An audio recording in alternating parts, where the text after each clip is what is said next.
At the age of 10, I told my mom I wanted to be just like the girls on Dance Moms. Little did I know the impact that this world would have on my life. I'm excited to tell you about the mark competitive dance has on its dancers. As a transplant to the competitive dance world, I can share with you the realities not shown on TV. While this information may not impact you personally, I hope to open your eyes to the subculture of youth sports. Today, I will be discussing the reality, benefits, and impact of competitive dance. I began competing at 11 years old and was shocked to discover I would not be competing new dances every week like the girls on Dance Moms. We spent 3 months learning 5 to 6 dances on top of our regular training of 12 hours a week. These dances that we learned would be competed during our competition season, which takes place from January and ends in about mid-July. Contrary to the way the hit show was filmed, these competitions lasted all weekend. Dancers of all ages competed, and there was a award ceremony at the end of each day, beginning at about 9 p.m. Now that you have some background on the sport, I will go into the benefits. Through competitive dance, I learned how to not interpret feedback as a personal attack. A study done at the University of Northern Colorado reported that retired dancers found that receiving feedback from judges, teachers, and other dancers was a great way to grow and achieve more. Many current competitive dancers who took place in this same study felt like they were challenged in a creative and positive way. Personally, I enjoyed being pushed mentally and physically when I was competing.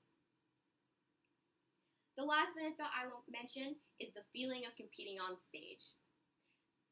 The feeling of captivating the audience through artistry while also getting an adrenaline rush from competing for a trophy is brought so much joy to my life. This type of validation within myself and others drew me to this world. While there are many benefits to competing, it also has the potential to leave a darker shadow on one's life. Ashley Dychek, owner of one of the top studios in North America, spoke with Psychology Today, saying that dancers become perfectionists at a young age because they are constantly people-pleasing.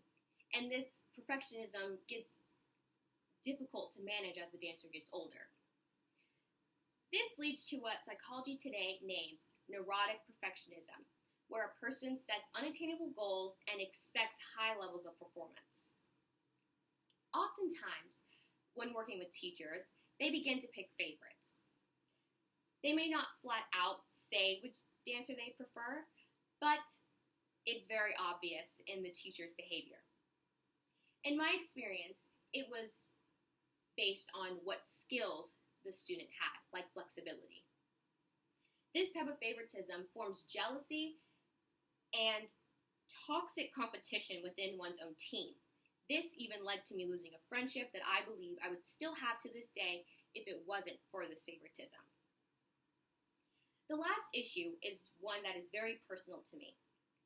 There is a lack of diversity within this world that is not shocking, but is still very harmful. Christian Burse, a dancer with Complexion's contemporary ballet, spoke to the New York Times on this issue. She remembers walking into a competition and wondering why nobody looked like her. This lack of diversity is very alienating, and in my case, led to self-doubt. Today, we have discussed the reality, benefits, and harmful impact of competitive dance. As we close out today, remember this. The reality of competitive dance impacts people for longer than a season. Thank you.